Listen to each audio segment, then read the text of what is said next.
सभी दर्शकों का फिर से हार्दिक अभिनंदन। रेकी हीलिंग लेवल 1 की इस YouTube वर्कशॉप में आपका स्वागत है। यह वर्कशॉप महीने में एक बार होती है, बिल्कुल निःशुल्क है। इसे सब अटेंड कर सकते हैं। आपको बस एक फॉर्म भरना है जो कि वेबसाइट पर भी है, इस वीडियो में भी है। और उसके बाद आपको ये 3 वीडियो देखने हैं, जो कि सबसे पहले अभी जो ये इंट्रोडक्शन का वीडियो चल रहा है, उसके बाद एक शक्तिपात का वीडियो होगा जिसमें आपको शक्तिपात की प्रक्रिया साथ में अटेंड करनी है। आपको एक ध्यान दिया जाएगा जिसे सुनते सुनते आप ध्यान की अवस्था में रहेंगे, कुछ प्रक्रियाएं करेंगे, साथ में उसी समय हम भी उसी के साथ साथ आपके शक्तिपात की प्रक्रिया करेंगे। उसके बाद तीसरा जो कि 12:30 बजे के करीब शुरू होगा, उसमें हम बताएंगे कि अब आपको अपनी सेल्फ हीलिंग कैसे करनी है और उसके बाद दूसरों की हीलिंग किस तरह से करनी है। आप जब अपनी 21 दिन की सेल्फ हीलिंग की प्रक्रिया कर लेंगे, जो कि आगे आपको समझाई जाएगी, उसके बाद आप अपने आप को बाकी सबको हाथ से हीलिंग चैनल कर सकते हैं। अगर आप कुछ योगदान देना चाहते हैं, कुछ वॉलंटरी कंट्रीब्यूशन करना चाहते हैं, तो उसकी डिटेल्स नीचे डिस्क्रिप्शन में है, आप अपनी मर्जी से कर सकते हैं। हम हैं स्कॉन्डिडा आशुतोष बहुगुणा, एक प्रैक्टिसिंग रेकी ग्रैंड मास्टर जिन्होंने doctor NK Sharma, doctor Savita Sharma से रेकी हीलिंग सीख कर करीब 2013 में सबको रेकी हीलिंग सिखाना शुरू किया और इस जर्नी में आगे बढ़ते गए। हमने एक मोडालिटी खुद भी बनाई है जिसका नाम है प्राण शक्ति आत्म उपचार, और अभी यह केवल ऑनलाइन के तरीकों से, जैसे कि ये वर्कशॉप हो रही है, ऐसे ही सिखाई जाती है। हमने करीब 13 साल एयरफोर्स में as a helicopter pilot serve किया। JNK region, north east, United Nations, training academy, हम काफ़ी जगह रहे।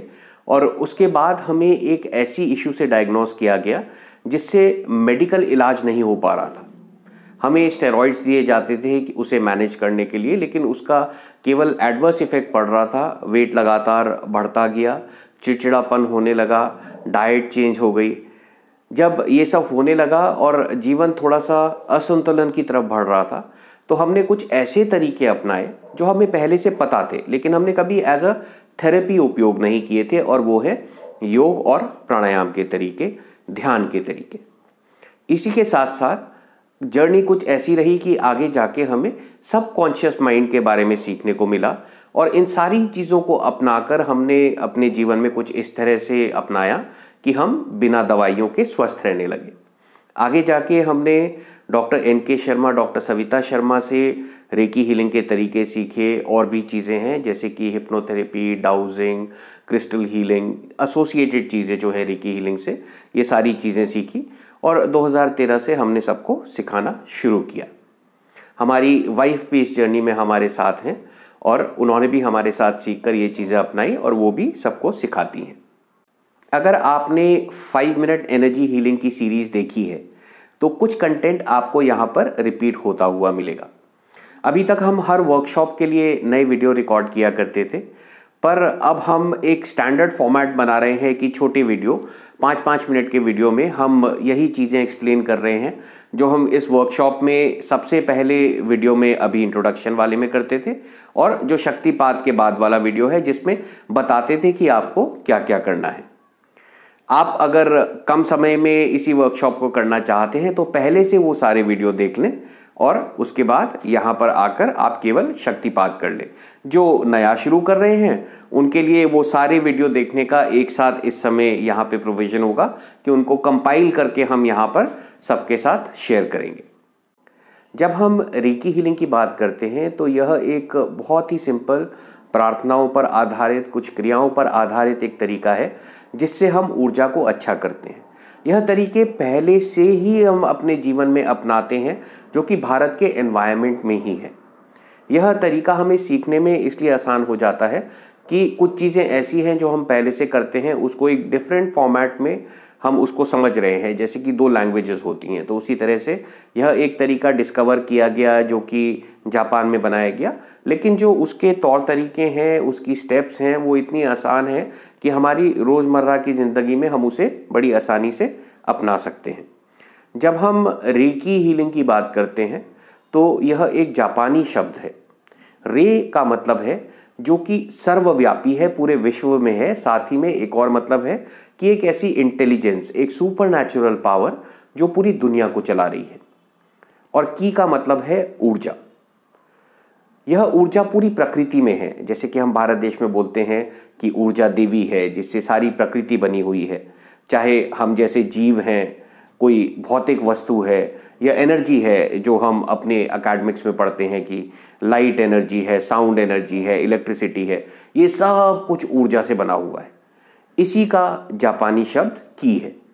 तो रे और की एक संयोजन है, एक ब्रह्मांड की सुपरनैचुरल इंटेलिजेंस, सुपरनैचुरल कॉन्शियसनेस का और ऊर्जा का। अब ये जो ऊर्जा का स्वरूप है ये हमेशा बदलता रहता है। आइंस्टाइन ने भी बोला था कि energy can not be created और destroyed, it can be only transform from one form to another. इन्हीं चीज़ों को हम थोड़ा अभी आगे जाके डिटेल में भी समझेंगे।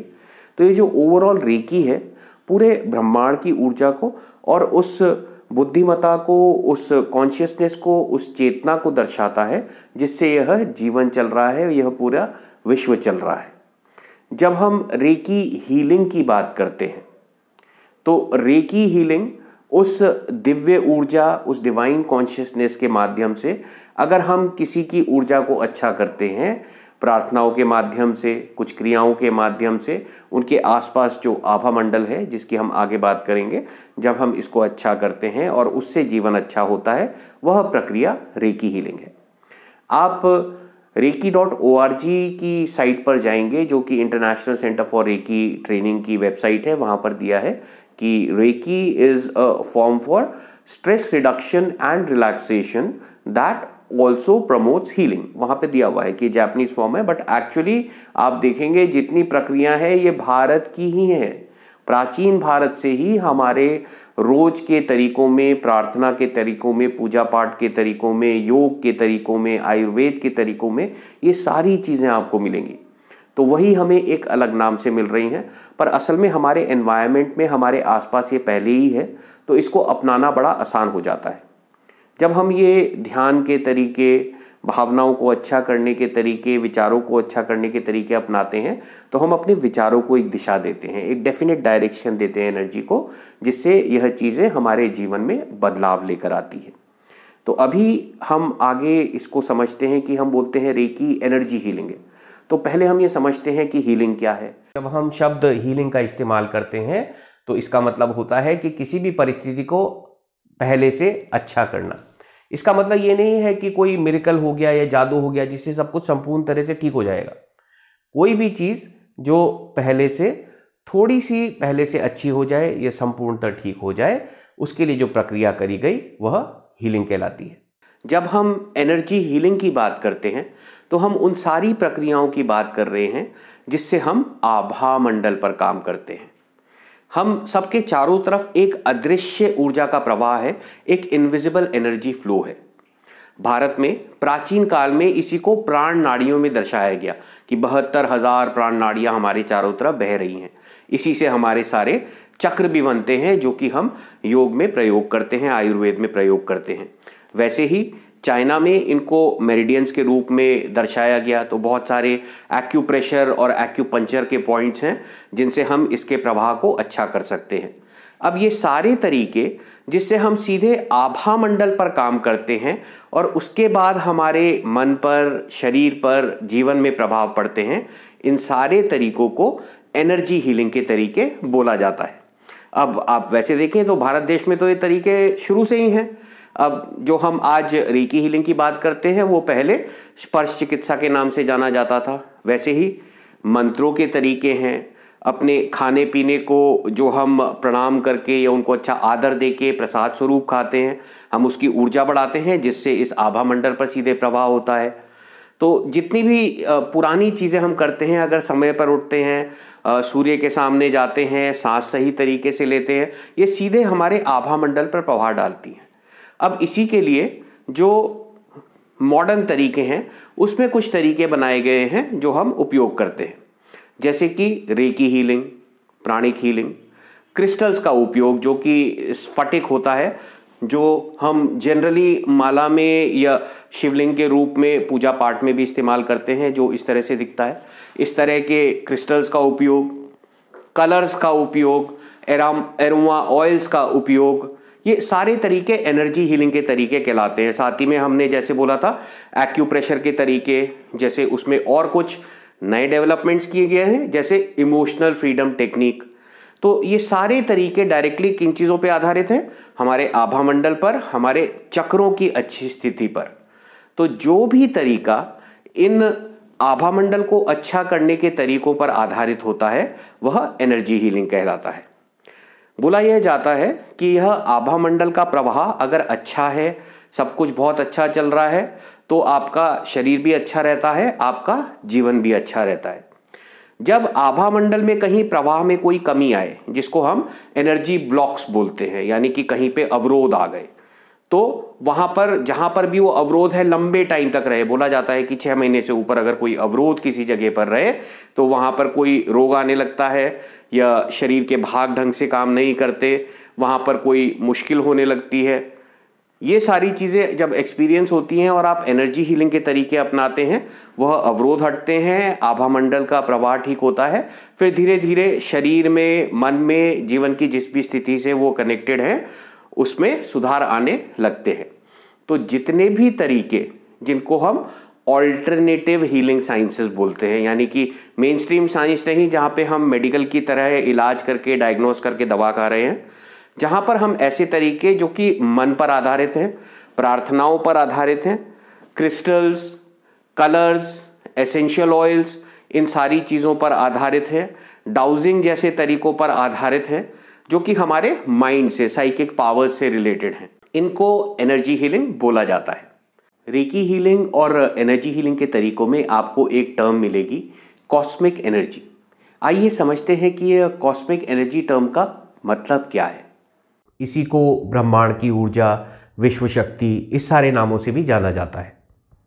हम सब ऊर्जा से घिरे हुए हैं, हम खुद भी ऊर्जा है। जो हम कपड़े पहन रहे हैं, इसमें भी वही ऊर्जा है जो हमारे शरीर में है। माना जाता है कि अगर आपके पास एक माइक्रोस्कोप है और उसमें आप इनफाइनाइट लेवल तक अंदर तक देख सकते हैं, जूम कर सकते हैं, जहां हम प्रोटॉन न्यूट्रॉन की बात करते हैं, उसके बाद भी आप और अंदर देखते रहें, एक ऐसी स्थिति आएगी जहां पर केवल ऊर्जा होगी। और अगर आप ऐसी स्थिति में अपने हाथ को डाल के ऑब्जर्व करते हैं, उसे हटा देते हैं, कोई कपड़ा रखते हैं, कोई पत्थर रखते हैं, कोई लकड़ी रखते हैं, कुछ भी रखते हैं, उसमें भी वही ऊर्जा पाई जाएगी। तो ये माना जाता है कि हर चीज़ में बेस लेवल पर वाइब्रेशन से सब कुछ बना है। अब ये कुछ इस तरह से है कि वो वाइब्रेशन जहाँ बहुत तेज़ हैं, वो कुछ सॉलिड है, जैसे कि कोई मेटल या दीवार या कुछ सॉलिड बॉडी जैसे हमारा शरीर, कुछ उससे धीरे वाइब्रेट कर रहा है तो वो द्रव्य है जैसे कि पानी, कुछ उससे भी हल्के वाइब्रेट कर रहा है तो वो गैसेस की तरह है जैसे हमारे चारों तरफ हवा, कुछ उससे भी सूक्ष्म है तो वो सूक्ष्म तरंगों की तरह है जैसे कि लाइट की, साउंड की, और भी बहुत ज़्यादा सूक्ष्म तरंगे हैं जो इस पूरी दुनिया में हैं। एक टाइम पर माना जाता था कि स्पेस में वैक्यूम होता है, लेकिन आज आप MIT की साइट पर जाएंगे, जो कि विश्व का एक लीडिंग इंस्टीट्यूट है अमेरिका का, जहाँ पे ऊर्जा के ऊपर भी खोज होती है, वहाँ पे आपको एक टर्म मिलेगी डार्क एनर्जी। यानी कि ये समझाया गया है कि कुछ न कुछ एनर्जी हर जगह पर है। दुनिया में कोई ऐसी जगह नहीं है जो खाली है, हर जगह ऊर्जा का कोई ना कोई स्वरूप है। कुछ हम महसूस कर सकते हैं, कुछ हम नहीं महसूस कर सकते हैं। जो हमारी मॉडर्न साइंस है उसमें से कुछ को नाप सकती है, कुछ को नहीं नाप सकती है।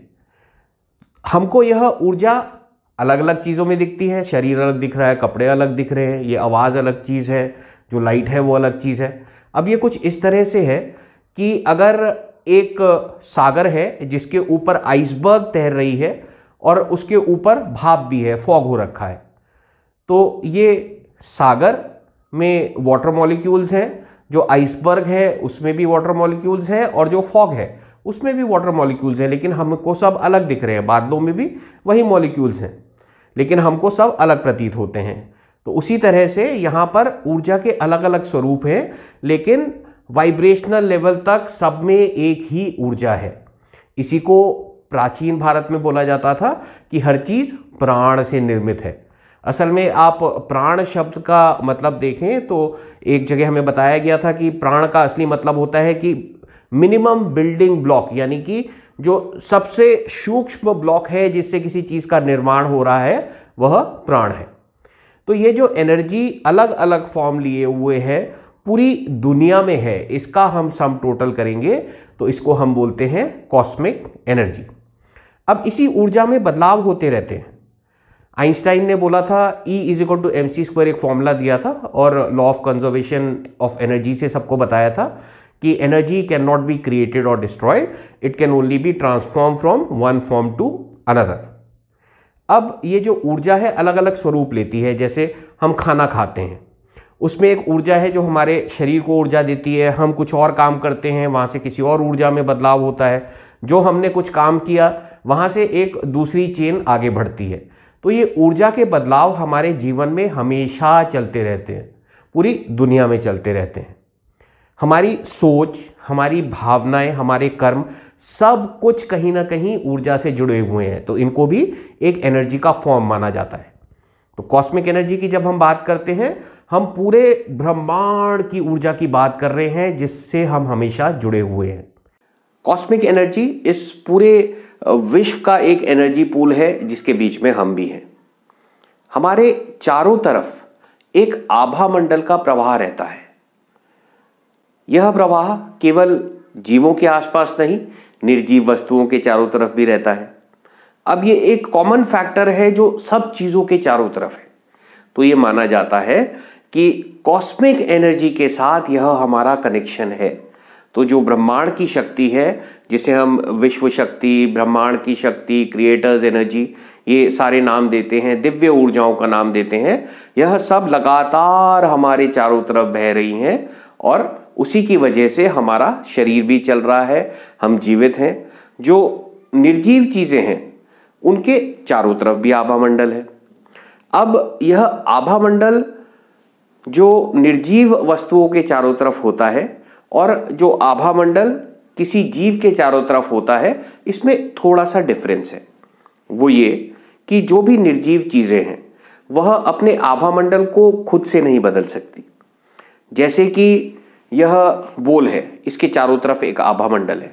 अगर मैं इसके ऊपर से अपना हाथ ले जाऊं तो मेरा आभा मंडल इसके आभा मंडल से इंटरैक्ट करेगा और जब हम अपने आप उसके पास गए तो उसका आभा मंडल हम पर कुछ फर्क डाल पाया। लेकिन हम अपनी सोच से डिसाइड कर सकते हैं कि जीवन में क्या कर्म करने हैं, क्या जाना है, क्या खाना है, किस समय उठना है, क्या कार्य करने हैं, क्या डिसीजन लेने हैं।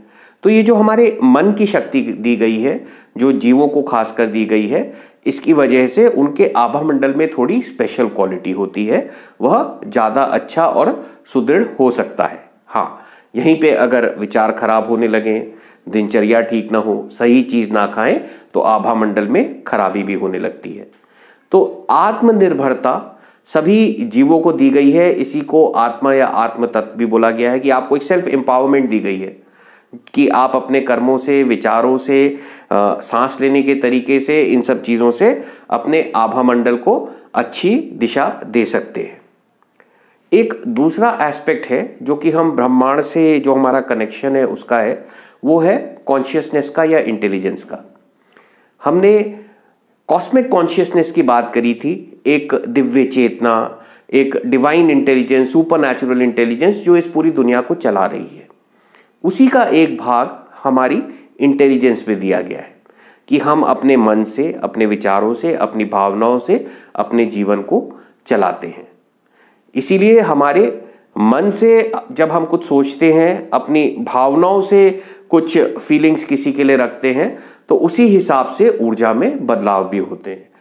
तो ये जो दो चीजें हैं, सबसे पहले तो ये कि हर चीज के चारों तरफ आभा मंडल है, ये हमारा कॉस्मोस से कनेक्शन माना जाता है। दूसरा हमने बात करी मन की, जो कि कॉस्मिक कॉन्शियसनेस पूरे ब्रह्मांड की एनर्जी को इन्फ्लुएंस करती है। हमारा मन हमारी खुद की पर्सनल, हमारी जो व्यक्तिगत ऊर्जा है उसको प्रभावित करता है। आगे जाके हम ये समझेंगे कि ये जो मन की शक्ति है कि विचारों का और भावनाओं का हमारे आभा मंडल पर क्या प्रभाव पड़ता है।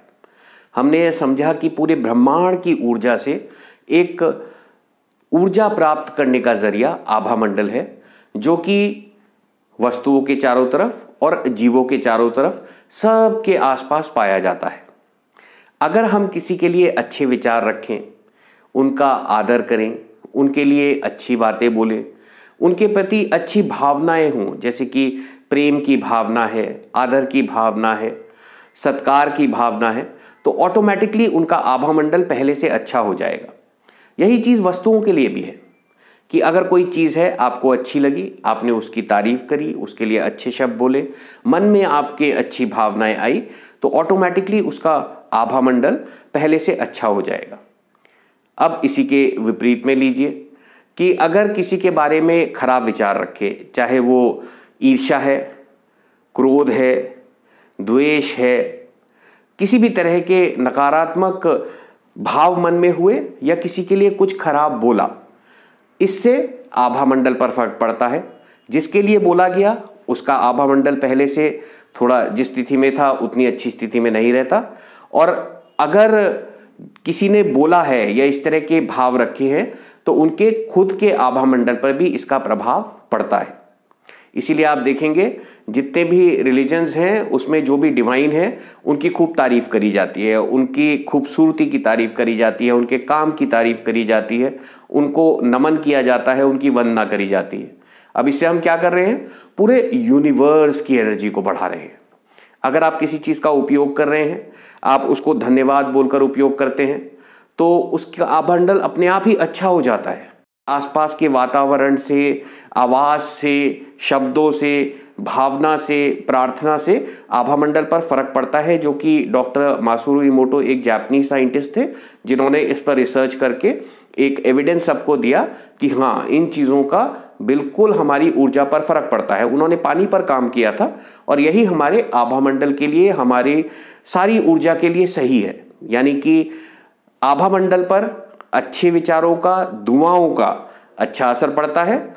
आभा मंडल पर अगर कोई नकारात्मक भाव है, नकारात्मक विचार हैं, नकारात्मक प्रक्रियाएं हैं, उसी पे वैसा फर्क पड़ता है जिसे हम बोलते हैं नजर लग गई। अच्छे विचार रखेंगे किसी का आभा मंडल अच्छा होगा, अच्छे विचार नहीं रखेंगे तो आभा मंडल उतना अच्छा नहीं रहेगा। केवल अच्छे विचार या बुरे विचार नहीं, अगर हम किसी को कंपेयर भी करते हैं कि ये चीज इस चीज से अच्छी या ये व्यक्ति दूसरे व्यक्ति से अच्छा, केवल मात्र कंपेयर करने में ही हम एक का आभा मंडल अच्छा करने की ऊर्जा दे रहे हैं, और लेकिन दूसरे का आभा मंडल उतना अच्छा ना रहे, इस तरह की ऊर्जा जाती है। तो अपने मन में हमेशा सबके लिए अच्छे विचार रखें, सबको दुआएं दें, सबके मंगल की कामना करें। यही चीजें प्राचीन काल से ही भारतवर्ष में शांति पाठ, गायत्री मंत्र, हर तरह के जो रीति रिवाज हैं जिसमें हम पूरी दुनिया को ब्लेसिंग्स देते हैं, उनमें पहले से ही इंक्लूडेड है। आप इसको बिल्कुल मंत्रों के रूप में, क्रियाओं के रूप में, या फिर अपने आचरण के रूप में अपना एटीट्यूड ही ऐसा बना लें कि आपके लिए, सबके लिए आदर भाव हो, सबके लिए अच्छे विचार हो, पूरे दुनिया की भलाई के लिए आप सोचें और वह आपके कर्मों में भी आएगा। अब बात करते हैं डॉक्टर मासुरू इमोटो की रिसर्च पर, जो उन्होंने पानी के प्रभाव पर करी थी। यानी विभिन्न परिस्थितियों में भावनाओं से, म्यूजिक से, किसी जगह के प्रभाव से पानी पर क्या असर पड़ता है, और यही हमारे साथ भी होता है। हम भी 60 से 70% पानी हैं, और जिस तरह के रिजल्ट इस रिसर्च में आए वही हमारी ऊर्जा के साथ भी होता है।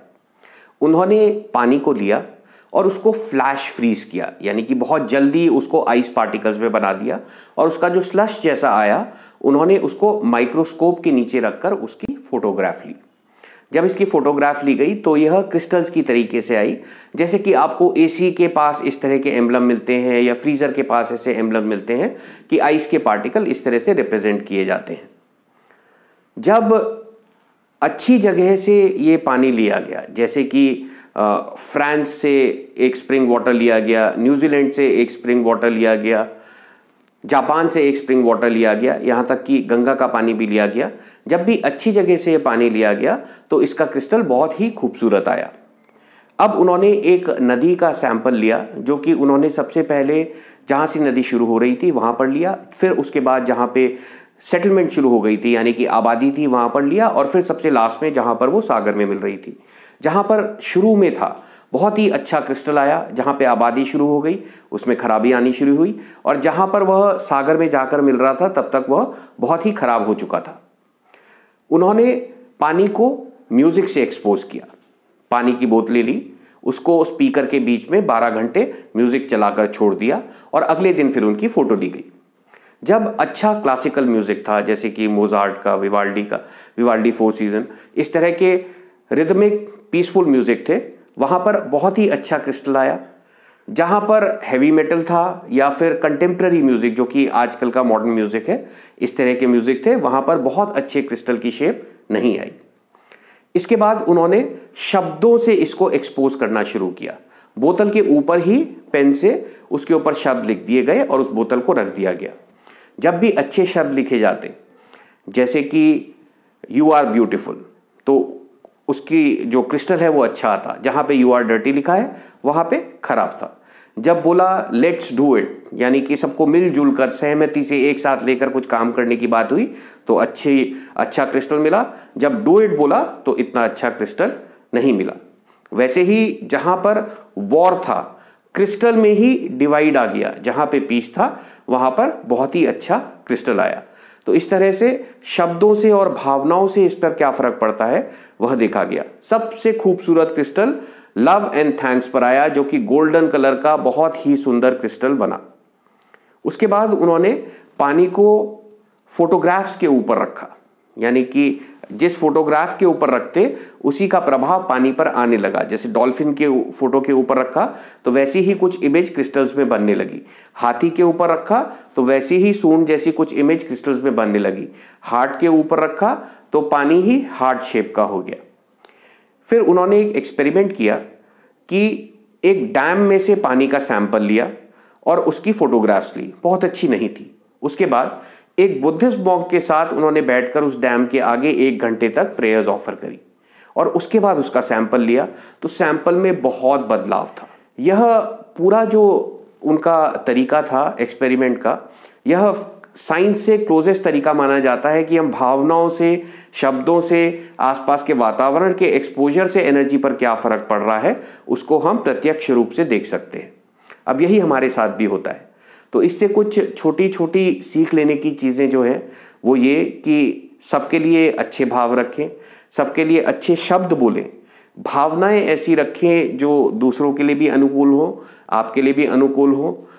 कानों में जो चीज़ें जा रही हैं वो म्यूजिकल हो, शांत हो। आप जो खा रहे हैं, पी रहे हैं, वो भी ऐसी जगह पर हो जहाँ पर इसी तरह का वातावरण हो।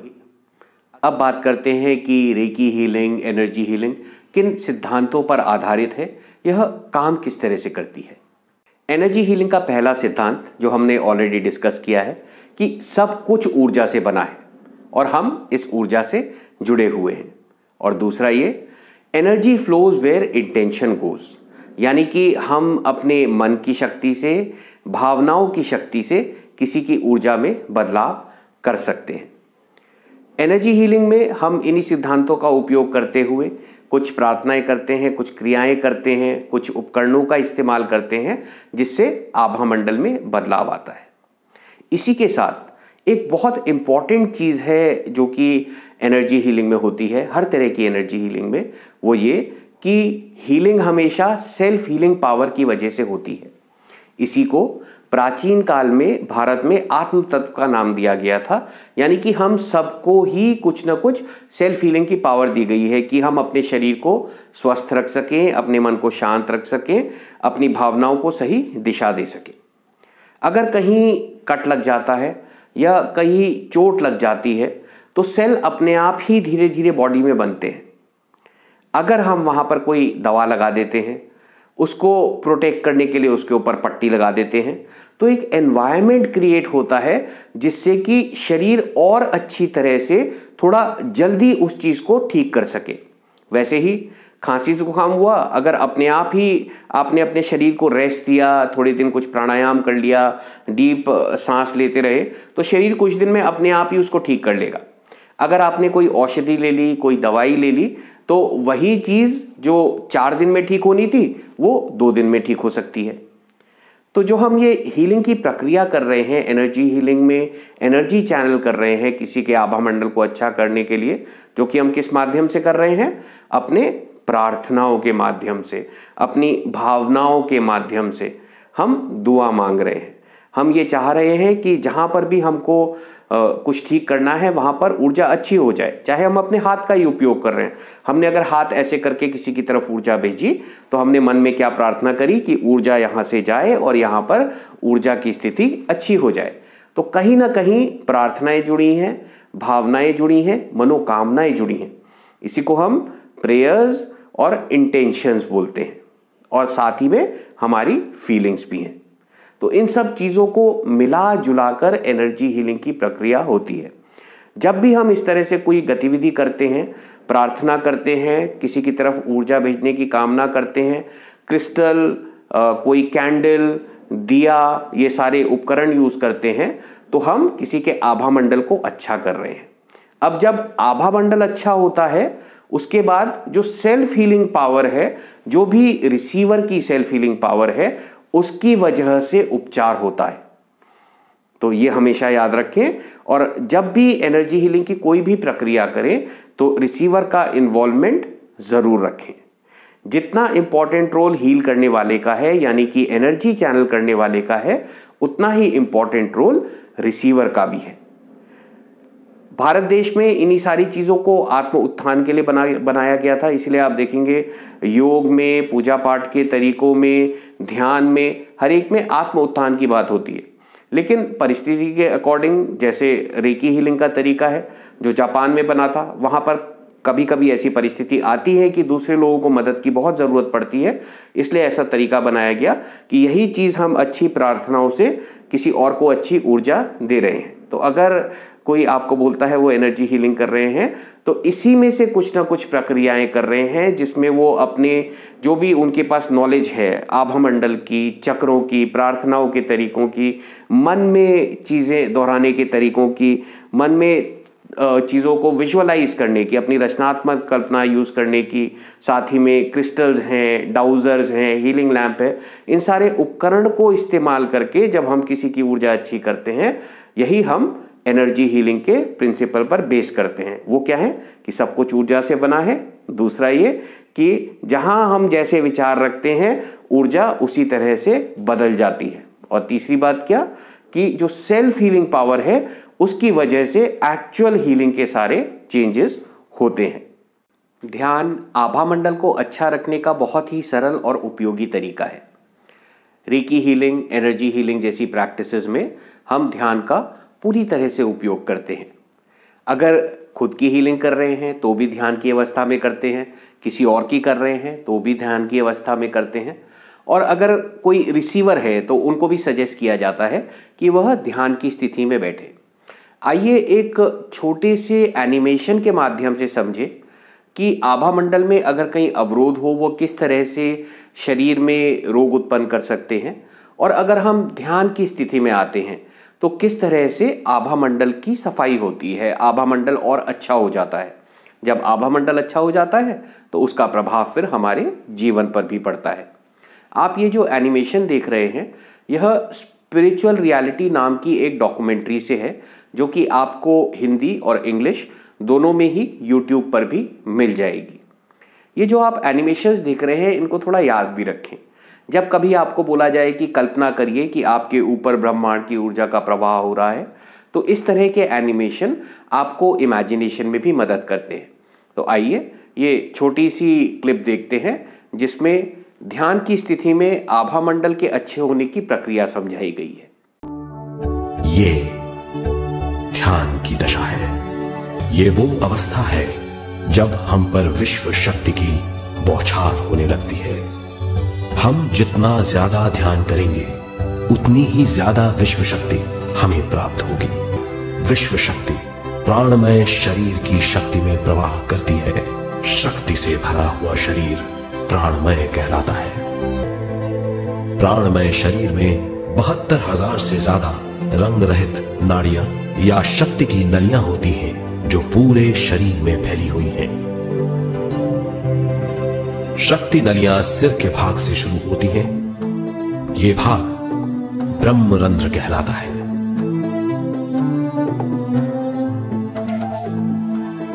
ये नलियां सारे शरीर में पेड़ की जड़ों और डालियों की तरह फैली हुई हैं।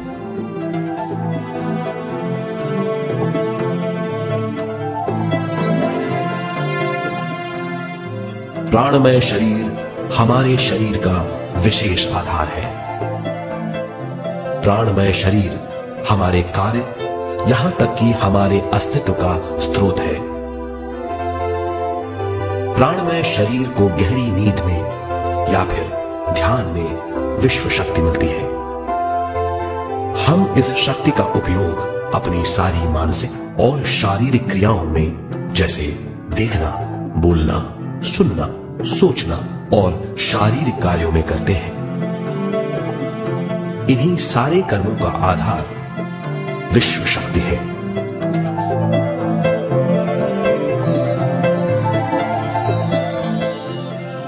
विश्व शक्ति का बहाव केवल हमारे विचारों पर आधारित है। जब हम सोचने लगते हैं तो विश्व शक्ति का बहाव रुक जाता है। मतलब यह है, हमारा सोचना विश्व शक्ति का बांध है। जब विश्व शक्ति का बहाव कम हो जाता है तो शक्ति नलियों में कम शक्ति पहुंचती है। ये कमी हमारे शरीर की शक्ति में रंग रहित सूक्ष्म धब्बे डाल देती है। ये धब्बे धीरे धीरे हमारे शरीर में बीमारी पैदा करते हैं। मतलब यह है कि हमारे प्राणमय शरीर में शक्ति की कमी सारी बीमारियों की जड़ है। ध्यान से हमें बहुत बड़ी मात्रा में विश्व शक्ति मिलती है। ये हमारी शक्ति नलियों के जरिए सारे शरीर में पहुंचती है। जब विश्व शक्ति बहुत बड़ी मात्रा में शक्ति नलियों में बहने लगती है तो रंग रहित सूक्ष्म धब्बे मिट जाते हैं, और जब ये धब्बे साफ हो जाते हैं तो हम सारी बीमारियों से मुक्त हो जाते हैं। जब ब्रह्मरंध्र में शक्ति बहने लगती है तो हमें सिर में और सारे शरीर में भारीपन लगने लगता है। जब शक्ति हमारे नलियों को साफ करने लगती है तो हमें उस हिस्से में खुजली या दर्द का आभास होता है। कभी कभी हमें भौतिक शरीर के कई हिस्सों में दर्द भी महसूस हो सकता है। इन दर्दों को दूर करने के लिए हमें दवा लेने की जरूरत नहीं है। ज्यादा ध्यान करने से ये दर्द दूर हो जाते हैं। ध्यान के द्वारा ज्यादा विश्व संजोने से हम सारी मानसिक और शारीरिक बीमारियों से छुटकारा पा सकते हैं। अब हम कोरिलेट करते हैं जो हमने पहले रेकी हीलिंग की बात करी थी, कि जो रेकी चैनल है जो हीलिंग करते हैं उनको रेकी चैनल बोलते हैं, यानी कि जो ब्रह्मांड का प्रभाव उन्हें प्राप्त हो रहा है कहीं भेजते हैं। अब ये जो एनर्जी को चैनल कर रहे हैं किसी डायरेक्शन में रिसीवर के पास, रिसीवर के आभा मंडल का प्रवाह तेज होता है और कुछ ऐसी स्थिति होती है जैसे ध्यान में होती है कि अगर कहीं अवरोध थे इस बहाव की वजह से धुल जाते हैं।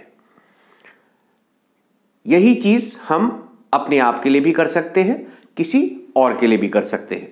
अपने आप करते हैं तो अपने हाथ हम अगर अपने शरीर पे अलग अलग जगह पे रखें तो यह ऊर्जा का प्रवाह हम अपने खुद के प्रवाह के अंदर उस जगह पर तेज करते हैं जहां पर इसकी जरूरत है।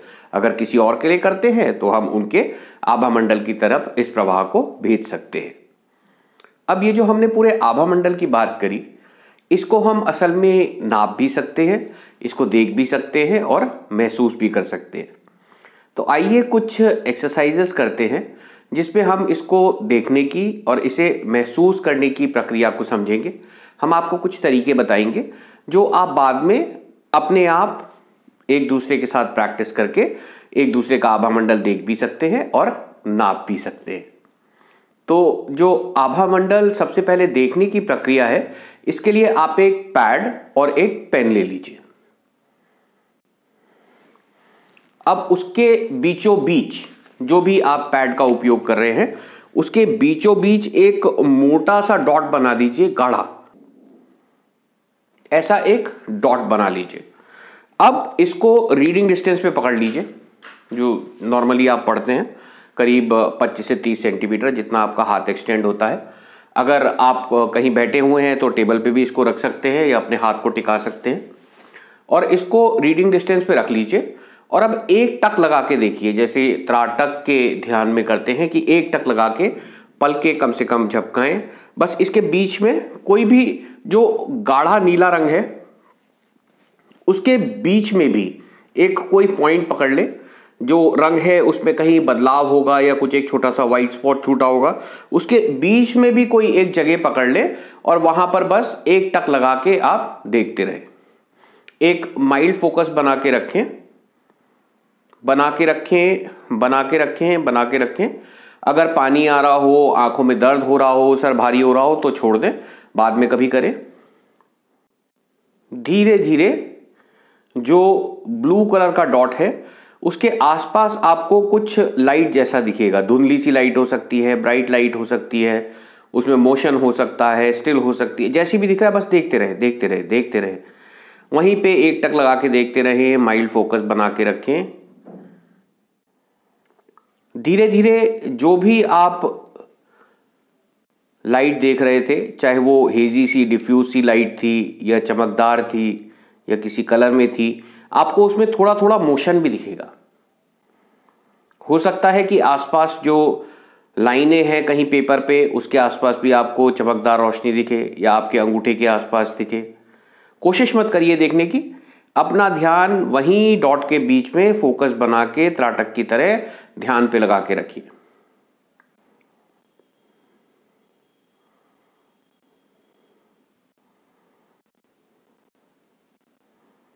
थोड़ी सी देर और वेट कर लेते हैं, जिनको नहीं दिखा हो एक टक लगा के देखते रहे, देखते रहे, देखते रहे। आपको दिख गया है तो बधाइयाँ। आप ज़रूर कमेंट करें ताकि बाकी सब लोग प्रेरित होकर, जिनको नहीं दिखा है वो अभी नहीं दिखेगा तो बाद में इसका अभ्यास करेंगे। तो अभी जो हमने ये प्रक्रिया करी, हमने इंक के आभा मंडल को एक लाइट कलर के बैकग्राउंड में देखा। आइए अब अगली स्टेप पे बढ़ते हैं, जिसमें हम अंगूठे का आभा मंडल देखेंगे। अब किसी यहाँ पे जैसे दीवारें सफ़ेद हैं तो हम यहाँ पे कर रहे हैं, और जो अंगूठा है इसके नाखून के नीचे की तरफ को फोकस करें, जहाँ पे छोटा सा चांद बनता है उसके बीच में फोकस करें। वहाँ पे कोई एक स्पॉट ले लें या स्किन पे कहीं कोई पिगमेंट ले लें और एक छोटे पॉइंट पे फोकस करें और देखते रहें। हाथ ऊपर कर लें आप, या तो टेबल की तरफ को, अगर टेबल आप कहीं टेबल पर बैठे हैं, पीछे सफ़ेद कोई पेपर रखा है उसके आगे कर लें, कहीं दीवार पे कर लें, किसी कपड़े के लाइट कलर के आगे देखें और लगातार देखते रहें, देखते रहें, देखते रहें, जैसे कि डॉट का आभा मंडल देखा गया था।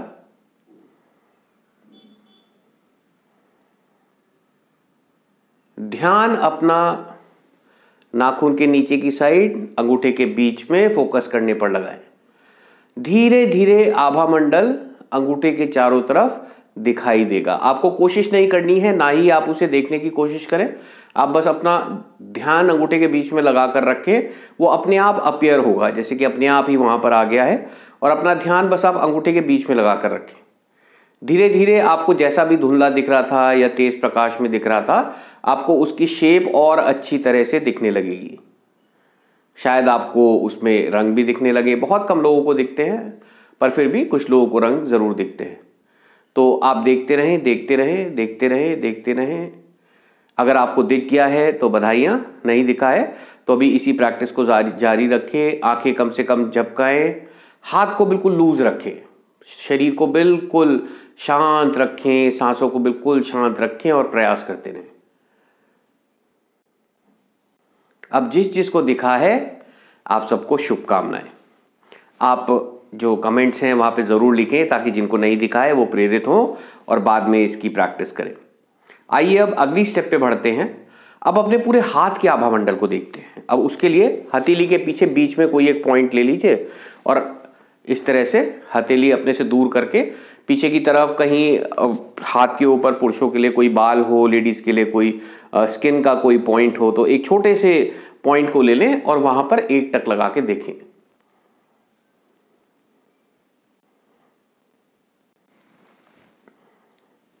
देखते रहें, देखते रहें, देखते रहें। ध्यान हाथ के पीछे, हथेली के पीछे की तरफ, वहीं पे फोकस बना पे लगा के रखें। ध्यान बनाए रखें, ध्यान बनाए रखें।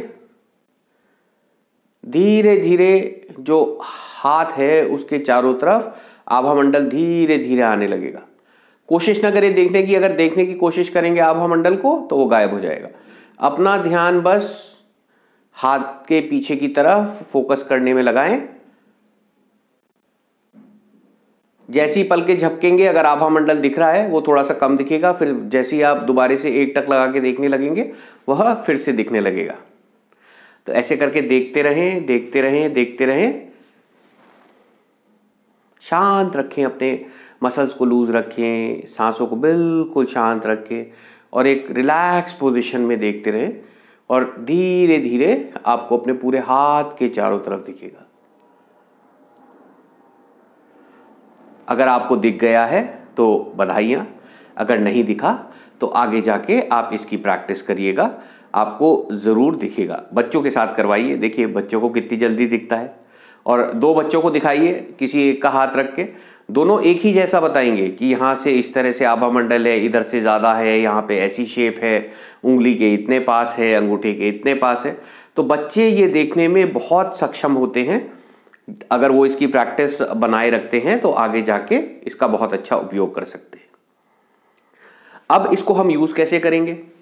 अब जब आपका शक्तिपात हो जाएगा, आप अपनी सेल्फ हीलिंग करने लगेंगे, तो अभी ज्यादातर लोगों को बिल्कुल उंगली के पास चिपका हुआ सा दिखेगा, छोटी सी एक लेयर उंगली के पास, अंगूठे के पास। जैसे जैसे आप अपनी ऊर्जा को अच्छा करेंगे, इसका दायरा बढ़ता जाएगा। फिर धीरे धीरे ऐसा हो जाता है कि आपको बस हाथ के चारों तरफ एक चमकदार ग्लो दिखता है। तो जैसे जैसे ये प्रोग्रेस होता है, यानी कि आपका आभा मंडल अच्छा होता जा रहा है। अब ऐसे ही करके आप किसी इंसान का भी आभा मंडल देख सकते हैं, किसी वस्तु का भी आभा मंडल देख सकते हैं। एक दूसरे का आभा मंडल देखने के लिए ऐसे ही 7 से 8 फुट, करीब 10 फुट की दूरी पे खड़े हो जाइए, 8-10 फुट की दूरी पे। और जिसका आभा मंडल देखा जा रहा है वो वाइट बैकग्राउंड के, जैसे पीछे सफेद दीवार है इस तरह की, अगर प्लेन वाइट है तो बहुत ही अच्छा है। कोई पर्दा है घर में, दीवार है, अलमारी है जो पूरी पीछे से सफेद है, उसके आगे खड़े हो जाए। दूसरा जना उनसे करीब 8-10 फुट की दूरी पे, और उनके कहीं माथे के बीच में या किसी एक आंख या नाक की टिप पे एक टक लगा के ऐसे ही फोकस करें। थोड़ी देर में उनका पूरे शरीर का आभा मंडल दिखने लगता है। तो ये प्रैक्टिस की चीज है जो आप धीरे धीरे आगे जाके प्रैक्टिस करिए। अब अगली एक्सरसाइज की तरफ आते हैं, जिसमें हम आभा मंडल महसूस करने की एक्सरसाइज करेंगे और इसको एनर्जी बॉल एक्सरसाइज बोलते हैं। अब करने के लिए शांत बैठे रहें, ब्रह्मांड का धन्यवाद करें, अपने हाथों की ऊर्जा बनाएं। बिल्कुल ऐसे हाथ में मलें, साथ में मलते रहें, मलते रहें, हाथ को मलें। मन को शांत रखें, मसल्स को बिल्कुल ढीला करके रखें और ऐसे करके हाथों की ऊर्जा बढ़ाएं। अब दोनों हाथों को बाहर की ओर फैला लें, ऐसे करके बाहर की ओर फैला लें। अब बिल्कुल मन को शांत रखते हुए, ऊर्जा को महसूस करने की कामना करते हुए धीरे धीरे हाथ अंदर लेकर आए। कप कर लें हाथों को, हल्का हल्का करके अंदर लेकर आए। अब जहां भी आपको हल्के बुलबुले जैसा फील हो, कि बहुत ही हल्का, जैसे एक सोप बबल बहुत बड़ा है, आपने उसमें बस हाथ लगाया, हल्का सा प्रेशर जहां पे भी लगे वहां रोक दीजिए। अब ये यहां भी हो सकता है, इधर भी हो सकता है, इधर भी हो सकता है, जहां भी फील हुआ वहां पर रोक दीजिए। और अब हाथ को स्टीयरिंग की तरह घुमाइए, कि ऐसे करके जैसे एक स्टीयरिंग को घुमाते हैं इस तरह से घुमाइए। अगर फील नहीं हुआ है तो हाथ बाहर ले जाइए, फिर से धीरे धीरे अंदर को लेकर आइएगा, ऐसे करके घुमाइए तो आपको हाथों के बीच में एनर्जी फील होती है। जिसको नहीं फील हुआ एक और बार ट्राई करें, हाथ को ऐसे ही गर्म करें, बाहर को लेकर जाएं और हल्का सा अंदर को लेकर आएं धीरे धीरे, और जहां भी हल्का सा लगे कि प्रेशर फील हो रहा है वहां पे रोक दें। कभी कभी हल्की सी चींटी चलने जैसी फीलिंग या गर्मी सर्दी ये भी फील होता है साथ में। जहां भी फील हुआ वहां रोक दें। अब हाथ को हिलाएं। जितनी ऊर्जा का प्रवाह अच्छा होगा आपको उतनी जल्दी ये फील होगा। तो ऊर्जा का प्रवाह बहुत अच्छा है तो बिल्कुल बाहर से हल्का सा अंदर करते ही फील हो जाएगा या इतने में फील हो जाएगा। अगर प्रवाह में इंप्रूवमेंट की जरूरत है तो वो बिल्कुल पास आके फील होगा। तो आगे जाके आप इस चीज का उपयोग किस चीज के लिए करें कि जितना आपका ऊर्जा का केंद्र बड़ा है उतनी अच्छी ऊर्जा होती जा रही है। तो जैसे जैसे प्रोग्रेस करेंगे आप नोटिस करिएगा कि आप ये एक्सरसाइज करते हैं तो ऊर्जा का जो केंद्र है वो बड़ा होता जाता है। अब इसी चीज को आप आभा मंडल को फील करने के लिए एक पानी के ग्लास के साथ भी कर सकते हैं कि एक पानी का ग्लास हाथ में ले, दूसरे हाथ को ऊपर रखें और नीचे करके जहां पे प्रेशर फील होता है वहां तक उस पानी का आभा मंडल है जहां पर भी आपको फील होता है। अब आप उस पानी के ग्लास को धन्यवाद करें, अच्छी चीजें उसके लिए सोचें कि यह हमें जीवन देता है, हमारे लिए जीवन के लिए बहुत जरूरी है, बहुत अच्छा है, इसकी ऊर्जा बहुत अच्छी है। तो आप देखेंगे कि आप दोबारा से नापेंगे तो आभा मंडल जहां भी आपको फील हुआ था उससे ज्यादा में आपको फील होने लगता है। तो इससे पता चलता है कि किसी चीज के लिए अच्छे भाव रखो तो उसकी ऊर्जा अच्छी होती है। अब इसी तरीके से आप किसी का आभा मंडल नाप भी सकते हैं।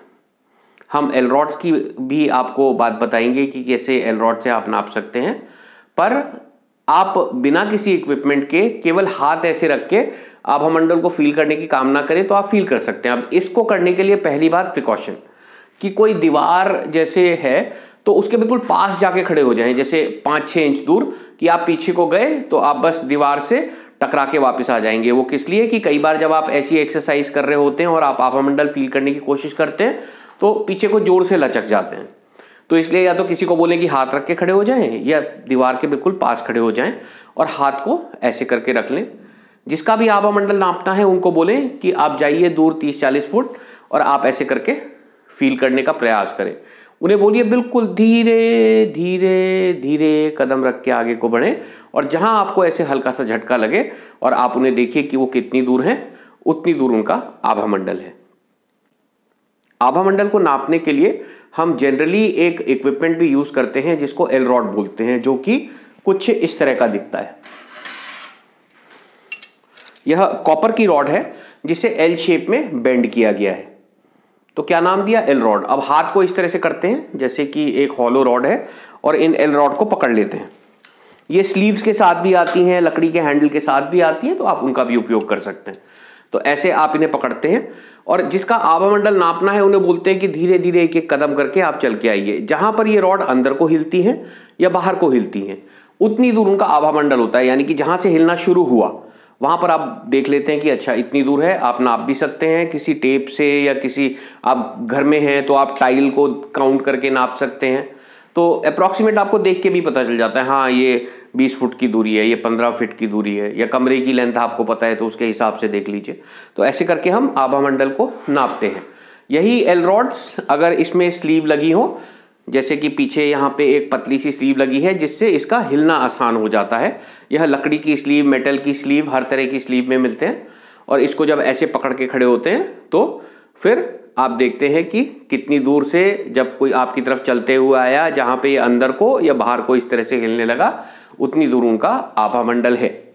हर एक को ये करने की जरूरत नहीं है, ये आपको बताने के लिए था ताकि जिनकी रुचि है वह इन चीजों को लेकर बाद में इनका प्रयोग कर सकते हैं। रेकी हीलिंग में बोला जाता है कि 3 मीटर से ज्यादा आभा मंडल होना चाहिए हर किसी का, यानी कि 10 से 12 फुट 3 मीटर अगर किसी का आभा मंडल है तो ये बस संतोषजनक है। इससे कम है तो चिंताजनक है, इससे कम है तो हीलिंग करने की जरूरत है। चिंता ना करें, हीलिंग की गतिविधियां करें। आइए अब आभा मंडल से ही रिलेटेड कुछ और बातें करते हैं जो कि हमें जाननी जरूरी है। सबसे पहले ये कि हमारे प्राचीन भारत में आभा मंडल को बड़ी गहराई से पहचाना गया, इस पे शोध करी गई, और जो साइंस उस समय की थी वो इतनी एडवांस थी कि आज की डेट में भी हम वो चीजें नहीं समझ सकते जो उस समय आभा मंडल के बारे में बताई है। जो ये शरीर है इसको केवल ये स्थूल शरीर नहीं समझा गया, इसको 3 शरीरों में बांटा गया। पहला शरीर ये स्थूल शरीर, उसके बाद एक सूक्ष्म शरीर जो कि हम ऑरा या आभा मंडल बोल रहे हैं, और एक कारण शरीर जिसकी वजह से हम यहाँ पर हैं। अब इस सब के मध्य में बोला गया कि एक आत्मा है, जब तक आत्मा है ये जीवन है। अब ये जो शरीर है इसमें ये स्थूल शरीर को बोला गया अन्नमय कोश। तो ये जो कोश है इनको 5 लेयर्स यानी कि 5 कोश बोला गया। ये जो स्थूल शरीर है यह अन्न से बना है, यह है अन्नमय कोश। इसके बाद प्राणमय कोश यानी कि जो प्राण प्रवाह हमारे चारों तरफ हो रहा है जिससे हमारा जीवन चल रहा है। बोलते ना प्राण पखेरु हो गए, यानी कि प्राण चले गए, ये फ्लो बंद हो गया तो जीवन नहीं रहा। तो ये सारी चीजें रिलेटेड हैं कि आत्मा जब तक है तब तक ये प्राण का प्रवाह होगा, ये शरीर चलता रहेगा, इंद्रियां काम करेंगी, मन काम करेगा और यह जीवन आगे बढ़ता रहेगा। उसके बाद हमारे मन से रिलेटेड मनोमय कोश। उसके बाद जो हमारा ब्रह्मांड से कनेक्शन है उससे रिलेटेड विज्ञानमय कोश। और उसके बाहर आनंदमय कोश। और ये जो आनंदमय कोश है इसको कारण शरीर भी बोलते हैं, जिस कारण से हम यहाँ पर हैं कि एक शून्यता जैसी स्थिति जहां से हमारे लिए सब चीजों की उत्पत्ति हो रही है। तो ऐसे इस आभा मंडल को माना गया। और इससे हम क्या समझ सकते हैं कि हमें हर चीज पर काम करने की जरूरत है। अगर शरीर ठीक रखना है, खाना पीना ठीक खाएं, व्यायाम करें। अगर प्राणमय शरीर को ठीक रखना है यानी कि प्राण के प्रवाह को ठीक रखना है जिससे हमारा ये शरीर चल रहा है, तो हमें अच्छे से सांस लेने की जरूरत है, प्राणायाम जैसी विधियों को करने की जरूरत है। उसके बाद मन को ठीक, मनोमय कोश जो हमारी ऊर्जा का ही पार्ट है, तो उसको ठीक रखने के लिए मन को अच्छा रखने की जरूरत है। और जो हम योग की बात करते हैं कि ब्रह्मांड से एक होने की, अपने आप से एक होने की, उससे हम विज्ञानमय कोश पर काम कर रहे होते हैं। तो ये जो सारी चीजें हैं इससे हमें समझ आता है कि हमें केवल शरीर पर नहीं, अपने मन पर, अपने मनोस्थिति पर, अपनी भावनाओं पर, अपने कर्म पर, अपने आचार पर, हर चीज पर काम करने की जरूरत है अगर हम अपनी संपूर्ण ऊर्जा को अच्छा करना चाहते हैं। और वही हम रेकी हीलिंग जैसी विधियों से कर रहे हैं। अब इसी प्राणमय कोश के साथ एक और इम्पॉर्टेंट चीज जो आप योग के माध्यम से पहले ही जानते हैं जिससे हमारा जीवन प्रभावित होता है और जिसे हम बोलते हैं चक्र। असल में ये जो प्राण नाड़ियां हैं, जैसे बहुत सारी ट्यूब्स हैं फ्लो का, जहां बहुत सारी एक साथ मिलती है, वहां पर एक भंवर जैसा बनता है कि एक सर्कुलेशन यहां से शुरू हुआ, पतला आगे को बड़ा होता गया, बड़ा होता गया, बड़ा होता गया। तो जैसे एक टोर्नाडो होता है कि ऊपर गोल बड़ा और नीचे को आते पतला सा, उसका टिप कोन जैसा। तो ऐसे ये चक्र आगे को बढ़ रहे हैं। जब हमारे ऋषि मुनियों ने इसको देखा तो बिल्कुल गोल कमल की तरह से उन्होंने इसको डिस्क्राइब किया, जैसे एक फूल होता है कि जो स्टेम से निकलता है पतला सा, आगे को बड़ा होता जाता है। तो वैसे ही उन्होंने इन चक्रों को डिस्क्राइब किया। अब हमारे शरीर के आसपास इन सर्कुलेशंस में 114 चक्र माने जाते हैं और 2 शरीर के बाहर होते हैं, बाकी सारी शरीर पे। तो इसीलिए कुछ किताबों में आपको 112 मिलेंगे, कुछ में 114 मिलेंगे। अब इन चक्रों में 7 प्रमुख चक्र माने जाते हैं जो कि हमारे मेजर ऑर्गन्स के आसपास है। और हमारे मेजर इंटरनल ऑर्गन्स कहाँ हैं? जो हमारी टांगे जहां पे जुड़ती हैं, कमर का एरिया है यहां से लेकर सर तक, उसके नीचे हमारी टांगे हैं। तो इस एरिया में 7 प्रमुख चक्र हैं जिससे कि हमारे शरीर और हमारे जीवन पर प्रभाव पड़ता है। इन चक्रों का वर्णन आपको, इनका यूज आगे जो हम शक्तिपात का ध्यान करेंगे वहां पर भी मिलेगा, इसलिए हम जल्दी से इनकी बात करते हैं कि ये 7 प्रमुख चक्र क्या हैं। तो सबसे पहला चक्र है मूलाधार चक्र, यानी कि आपके फाउंडेशन आधार, आपके मूल का आधार, जो आपका बिल्कुल बेसिक स्वरूप है उसका जो आधार है वह मूलाधार चक्र है। इंग्लिश में इसको रूट चक्रा बोलते हैं। लाल रंग का इसे माना जाता है और जो हमारे जेनिटल ऑर्गन्स हैं वहां पर इसकी लोकेशन बोली जाती है कि यहां से ये नीचे की तरफ को बढ़ रहा है। तो इस एरिया में जितने ऑर्गन्स हैं, आपकी basic body strength, full body systems जैसे कि skeletal system, circular system, muscular system, ये सारे इससे प्रभावित होते हैं। साथ ही में आपके मन में जो एक क्षमता चाहिए होती है, एक करेज चाहिए होता है कुछ एक्शन लेने के लिए, इस जीवन को चलाने के लिए, वह भी मूलाधार चक्र से प्रभावित माना जाता है। अब मूल चीजें जो आपको जीवन में चाहिए, कुछ खाने पीने के लिए चीजें चाहिए, धन चाहिए जीवन चलाने के लिए, रहने के लिए घर चाहिए, तो बिल्कुल बेसिक मूल चीजें जो होती हैं वह इससे प्रभावित मानी जाती हैं। अगला चक्र है स्वादिष्ठान चक्र, जो कि नाभि से 2 से 3 इंच नीचे होता है। और इसको, स्वादिष्ठान का मतलब है आपके खुद के रहने का स्थान। और इंग्लिश में इसे बोलते हैं सेक्रल चक्रा। यहाँ पर एक बोन होती है जिसे सेक्रम बोन बोलते हैं, उसी के नाम पर इसको रखा गया सेक्रल चक्रा। तो खुद के रहने का स्थान आप कैसे बनाते हैं? जो आपकी इच्छाएं हैं, जो आपकी कामनाएं हैं, उसके हिसाब से। तो इसको क्रिएशन और इमेजिनेशन, क्रिएटिविटी का क्षेत्र माना जाता है और आपकी डिजायर्स का क्षेत्र माना जाता है। जो हम नई संतान की उत्पत्ति करते हैं वह भी इस क्षेत्र से प्रभावित हैं। जो सेक्सुअल ऑर्गन्स हैं वो और रिप्रोडक्टिव ऑर्गन्स हैं, उन सब के केंद्र यहीं पे स्वादिष्ठान चक्र के आसपास ही हैं। तो कुछ जो वेस्टर्न किताबें हैं आप इसको सेक्स चक्रा के नाम से भी पढ़ेंगे, पर ये केवल काम वासना के लिए नहीं, वहां पे काम यानी कि जो भी आपकी डिजायर्स हैं वो इस चक्र से प्रभावित होती है।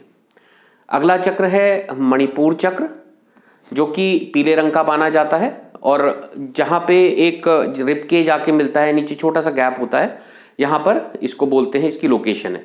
और यहाँ पे हमारे सारे पाचन के जितने भी अंदरूनी अंग हैं, पेट है, लिवर है, पैंक्रियाज है, सब इस एरिया में आसपास हैं। किडनी का ऊपर का भाग है, तो ये सारे इस एरिया में पड़ते हैं। तो हमारा पूरा पाचन का केंद्र यह है। साथ ही में इसको पावर हाउस भी बोलते हैं कि मणिपुर जो आपको मणि की तरह ख्याति दिलाए, आपकी ऊर्जा का केंद्र। तो इसलिए यहाँ पर सारी जो आपकी हैबिट्स हैं, आपके एम्बिशंस हैं, आपकी अच्छी आदतें हैं, वो सारे इससे कनेक्टेड माने जाते हैं। आपकी यश, कीर्ति, ख्याति भी इससे कनेक्टेड मानी जाती है।